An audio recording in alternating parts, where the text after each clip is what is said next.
Bé, nosaltres estem fent excavacions arqueològiques que es vinculen a les obres de restauració que ara s'estan duent a terme mitjançant la Diputació de Tarragona i la Generalitat de Catalunya conjuntament. I aquestes obres han posat al descobert això que dius, precisament, restes molt interessants del que havia estat el claustre medieval de la comunitat agustineana i alguns trams de l'antiga muralla, també medieval, que en dos casos són interessants perquè ens aporten informació sobre la primera fase d'implantació del monestir, que és la que menys coneguda tenim, atès que posteriorment, en èpoques posteriors, es van fer importants reformes i el conjunt va créixer de manera important i, per tant, van com ocultar o eliminar elements arquitectònics d'aquell moment inicial. Carme, què suposarà això pel monestir? Dedueixo que com m'estàs adelantant, saber moltes coses que fins ara es pensaven que eren d'una manera diferent, no? Sí, el monestir d'Escornalbou és un conjunt que de les seves primeres èpoques se'n coneix, evidentment, se'n tenen notícies documentals, referències de fonts escrites, etc. Però a nivell arquitectònic és el que dèiem, és la fase menys coneguda. I és un lloc on podem dir que s'hi ha intervingut arqueològicament molt poc perquè la persona que hi va intervenir, com tothom sap, arquitectònicament és Eduard Toda, quan va comprar el monestir, i per tant des d'aquell moment no s'hi ha fet en aquest sentit mai més res amb metodologies i criteris científics arqueològics actuals. I per tant tot això representarà probablement un canvi o, si més no, aportacions molt interessants respecte a aquesta fase primera que ens permetrà, entre cometes, reconstruir una mica aquests moments inicials d'època medieval que coneixem molt poc. Per tant, pel que dius, també canviaran algunes de les visions que hem tingut fins ara del castell-monestir, no? Sí, ara tenim una visió que és, diguem, l'última del monestir, és a dir, de l'època en què Toda va fer la reconstrucció i sobretot també de l'última fase dels monjos dels monjos franciscans que s'hi van instaurar al segle XVII. I, per tant, de la fase aquesta inicial d'època medieval ens canviarà una mica la visió, probablement. Tindrem un recinte o podrem reconstruir, interpretar un recinte segurament molt més petit del que actualment veiem i amb unes característiques i amb una configuració de les dependències monàstiques molt diferent del que actualment veiem, que l'actual correspon a èpoques posteriors. Preveieu o creieu que hi fareu més troballes? Queden encara coses per trobar? Sempre queden coses per trobar. El subsol sempre és un interrogant.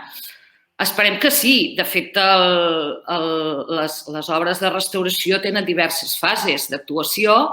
Ara s'està duent a terme la fase que s'identifica amb 2.1, que afecta sobretot les dependències monàstiques i després venen més fases, restauració de l'església, de les torres, etc. I totes aquestes fases han de permetre, com ho fan ara, posar al descobert noves restes tant d'aquesta comunitat, d'aquest recinte monàstic inicial com de les fases d'ocupació posteriors i, per tant, totes aquestes obres ens permetran avançar en el coneixement del conjunt d'Escornalbou. Ara ho avançaves, Carme, però per tota la gent que no ho conegui, de fet, aquestes troballes han sigut gràcies, com deies, a una operació en 3 fases que s'està fent al monestir i que ara ja va per la segona fase. Preguntar-te en què consisteix tota l'operació conjunta de l'Escornalbou Reneix, que si no m'equivoco ho heu anomenat així, no? Sí, és un projecte gran, molt gran, de restauració de tot el conjunt, en el qual s'afecten, diguem, es posen allò en restauració diverses parts de l'edifici, perquè és un recinte gran en el qual hi ha moltes edificacions i fins i tot a l'entorn, que s'ha dut a terme també la recuperació de la part de llevant, on s'anomena les corralines, on hi havia els horts dels frares, els camins d'accés el castell, el castell-monestir, etc. I, per tant, totes aquestes fases de recuperació del conjunt afectaran a tots els edificis. Ara s'està afectant sobretot a les dependències monàstiques, a la recepció, més tard es durà a terme la restauració de l'església. Bé, és una actuació amb diverses fases perquè la dimensió de les obres és important i, per tant, diguem que s'afectarà o es durà a terme la restauració i també una nova museïtzació amb criteris més moderns del conjunt, amb el que això representa per la millora de les visites i el turisme. A preguntar-te també, Carme, ha afectat la pandèmia en tots aquests treballs? No. Bé, la pandèmia ens afecta a tots, això segur, més o menys, però ens afecta. És a dir, els treballs van començar, els que ara estem duent a terme, van començar el mes de gener d'aquest 2021 i bé, evidentment s'han de dur a terme amb les corresponents precaucions i mesures que ja es preveuen en qualsevol obra i podem dir que, malgrat això, es pot dur a terme amb certa normalitat els treballs tant del que és de restauració com és arqueologia i, per tant, amb totes les garanties que requereix la situació actual, s'avança amb normalitat. Quan es preveu acabar amb totes les fases? En quin moment acabarà el projecte? En principi, tota la previsió és a finals de l'any 2022.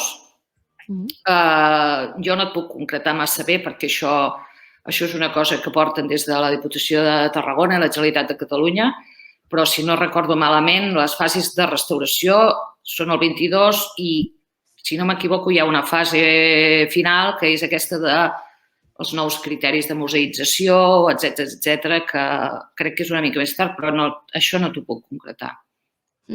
Carme, preguntar-te també per com ha afectat, ens deies ara que la pandèmia ens ha afectat a tots, a la gent que es dedica a l'arqueologia. De quina manera ha afectat tota aquesta pandèmia que portem ja un any vivint?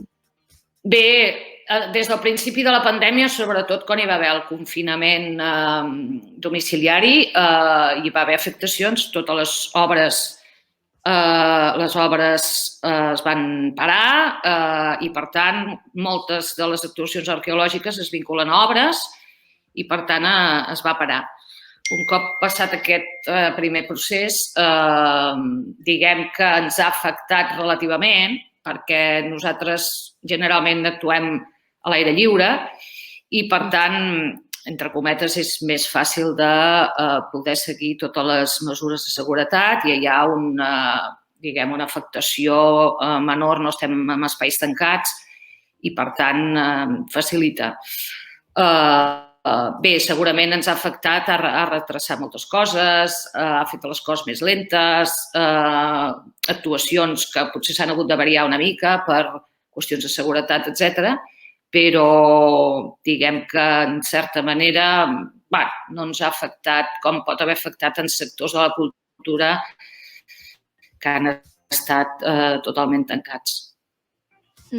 Exacte, dintre de tots els sectors de la cultura, o sigui, de tot el que engloba el sector de la cultura, potser ha sigut dels menys perjudicats.